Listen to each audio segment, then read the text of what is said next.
Hello friends, मैं प्रवीण मिश्रा अपने YouTube channel astro Mithila में आपका स्वागत करता हूं। दोस्तों, अगर आपको यह वीडियो पसंद आए और ऐसा लगे कि यह शिक्षाप्रद है तो मेरे वीडियो को सब्सक्राइब ज़रूर कीजिएगा और इसको शेयर भी कीजिएगा ताकि यह ज़्यादा से ज़्यादा लोगों तक पहुंच पाए। हेलो फ्रेंड्स, बेसिक एस्ट्रोलॉजी के राजयोग के सीरीज में आज हम लोग डिस्कस करेंगे धन योग के बारे में।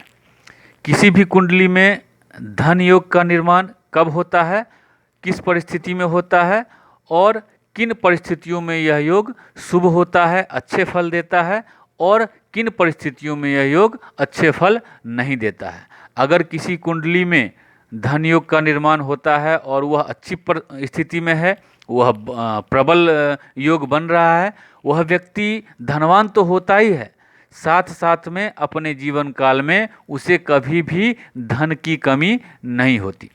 तो आइए हम शुरू करते हैं। हम लोग सबसे पहली स्थिति है कि चंद्रमा और मंगल, जब चंद्रदेव और मंगल देव शुभ हो करके कुंडली में युति बना करके किसी भाव में बैठते हैं, तब जा करके इस योग का निर्माण होता है। तो पहली स्थिति ये हो गई कि चंद्रमा और मंगल की युति होनी चाहिए कुंडली में। दूसरी स्थिति हो गई कि योग कारक। अब योग कारक क्या होता है? हर एक लग्न के लिए अलग अलग योग कारक ग्रह होते हैं और अलग अलग मारक ग्रह होते हैं। जो शत्रु ग्रह होते हैं सामान्यतः वो मारक ग्रहों की श्रेणी में आते हैं और जो मित्र ग्रह होते हैं वह योग कारक की श्रेणी में आते हैं। योग कारक और मारक ग्रह के ऊपर मैंने अलग से एक वीडियो बनाया हुआ है। किस लग्न में कौन सा ग्रह योग कारक होता है, कौन सा ग्रह मारक होता है, आप डिस्क्रिप्शन में जा करके देख सकते हैं। मैंने लिंक दिया हुआ है, वहाँ से आप ये देख सकते हैं जा करके।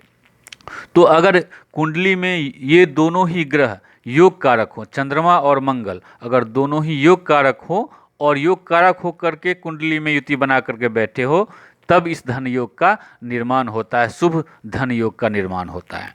उसके बाद तीसरी स्थिति है कि बल।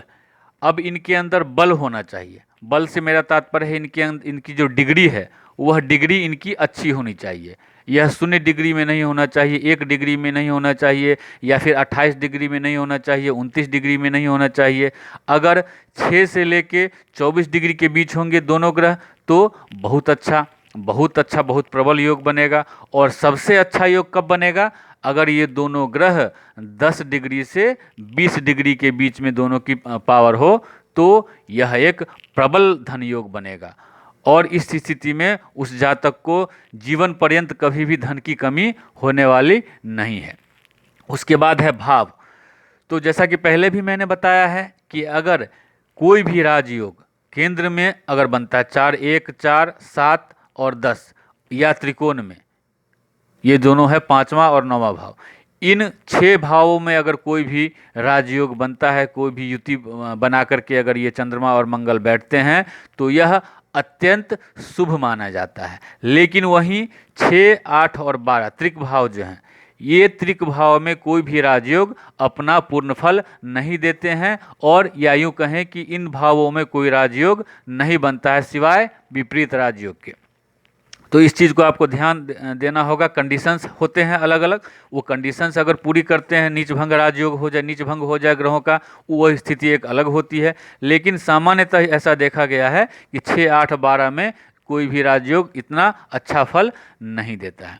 उसके बाद आता है ग्रह की अवस्था। अब हमको यह भी देखना होगा कि ग्रह ये जो चंद्र और मंगल युति बना करके किसी भाव में बैठे हैं तो हमको यह भी देखना होगा कि जिस भाव में वो बैठे हैं, जो नंबर वहाँ पे लिखा हुआ है, उस भाव में जा कर के क्या चंद्रदेव नीच के तो नहीं हो जाते हैं या मंगल देव नीच के तो नहीं हो जाते हैं। अगर दोनों में से कोई भी ग्रह अगर नीच के हो जाएंगे वहाँ पे जाके, तो फिर इस स्थिति में वह धनयोग प्रबल नहीं होगा या यूँ कहें वहाँ पे वो धनयोग नहीं बनेगा और धनयोग का फल आपको कुंडली में नहीं मिलेगा। तो ये चीज़ भी आपको देखना है कि नीच का नहीं होना चाहिए। फल, इसका फल कब मिलता है? तो जब भी किसी की कुंडली में केंद्र या त्रिकोण में ये ग्रह दोनों युति बना के बैठ जाएं और शुभ हो, योग कारक हो, तो वह भले ही गरीब परिवार में पैदा हुआ हो लेकिन जब उस जातक का जन्म होता है, जन्म के समय से ही ऐसे लक्षण दिखने लगते हैं और उनको जो है कभी भी लाइफ में धन की कमी नहीं होती है, धन का आगमन होते ही रहता है और अपने जीवन काल में वह हर सुख का उपभोग करते हैं। उसके अब हम इस चीज़ को एक उदाहरण से हम समझ लेते हैं। अगर मान लीजिए कोई अलग लग्न, एक लग्न ले लेते हैं, कोई भी लग्न, यहाँ पे हम 4 नंबर ले लेते हैं। 4 यहाँ पे होगा तो यहाँ 5 होगा, यहाँ 6, 7, 8, 9, 10, 11, 12, 1, 2, 3। अब ये 4 नंबर यहाँ लग्न में लिखा है तो 4 नंबर होता है कर्क राशि। कर्क राशि के स्वामी चंद्रदेव होते हैं। तो चूंकि यहाँ के लग्न के लग्नेश ही चंद्रदेव हैं तो इसलिए यहाँ इस कुंडली में चंद्रदेव तो योग कारक हो ही गए। उसके बाद मंगल देव यहाँ पे 2 भावों के स्वामी हैं। एक तो पहला पंचम भाव है जो कि उच्च शिक्षा का भाव होता है, यह बहुत अच्छा भाव, संतान का भाव माना जाता, शुभ भाव त्रिकोण का भाव है, और एक केंद्र कर्म के भाव के स्वामी है वो।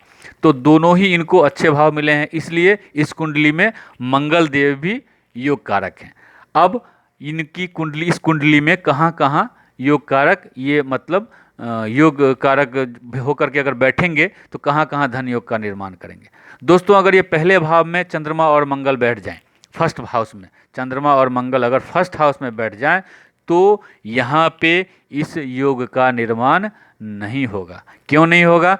क्योंकि कर्क राशि में मंगल देव जाके नीच के हो जाते हैं। जैसा कि पहले बताया कि नीच के, अगर कोई भी दोनों में से कोई भी एक ग्रह अगर नीच के हो जाएंगे तो वहाँ पे इस धन योग का निर्माण नहीं होगा। तो फर्स्ट हाउस में तो यहाँ पे इस योग का निर्माण नहीं होगा। अगर सेकंड हाउस में बनता है तो यहाँ पे इस योग का निर्माण होगा, लेकिन बहुत ज़्यादा, बहुत इतना जो पावरफुल बोलिएगा उतना नहीं होगा। हाँ, मध्यम वर्ग का, मध्यम कोटि का एक धन योग का निर्माण होगा। यहाँ तीसरे भाव में बन जाए, इस भाव को भी उतना अच्छा नहीं माना जाता है। अगर यहाँ पे भी यह योग बनता है तो हम ऐसा कह सकते हैं कि धन योग तो है, लेकिन वह धन योग जो है मध्यम कोटि से भी थोड़ा और नीचे का योग बनेगा। अगर यह चतुर्थ भाव में बनता है, यहाँ पे बहुत अच्छा योग बनेगा, बहुत बढ़िया योग बनेगा।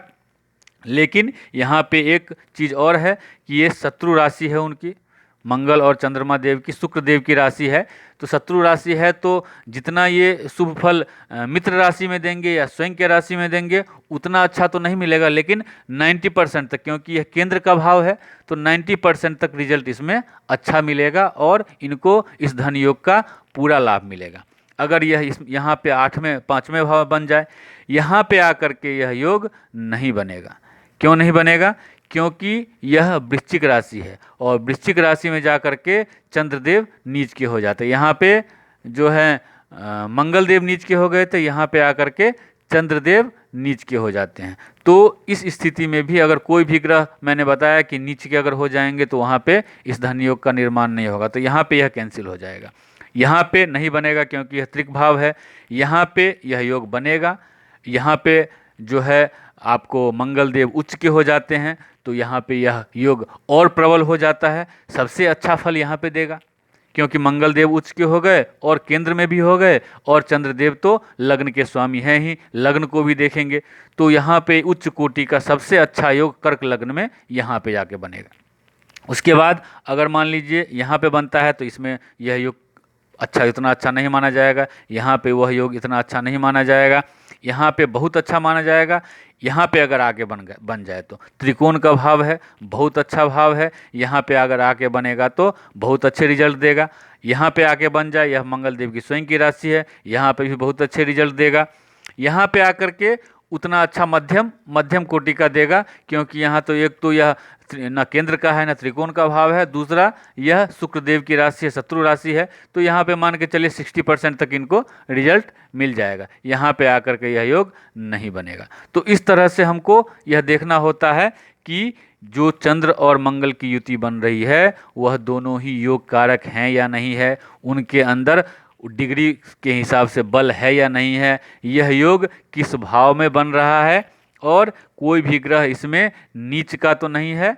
ऐसा ये सब चीज़ों को देख करके ही हम इस चीज़ का निर्धारण कर सकते हैं कि कुंडली में धन योग, प्रबल धन योग बन रहा है कि नहीं बन रहा है। दोस्तों, अगर आपको यह अच्छा वीडियो लगा हो, अगर चीज़ें आपको समझ में आ रही हो, तो लाइक कीजिए, सब्सक्राइब कीजिए, कमेंट कीजिए और बेल आइकन को प्रेस कीजिए। धन्यवाद। दोस्तों, अगर मेरा ये वीडियो आपको अच्छा लगा हो तो मेरे चैनल को सब्सक्राइब ज़रूर कीजिएगा और साथ ही साथ बेल आइकन को भी प्रेस कर दीजिएगा, ताकि मेरे ज्ञानवर्धक वीडियो अपलोड होते ही आप तक मैसेज पहुंच जाए। और कमेंट भी कीजिएगा और मेरे वीडियो को लाइक कीजिए, शेयर कीजिए, ताकि यह ज़्यादा से ज़्यादा लोगों तक वीडियो पहुंच पाए। धन्यवाद।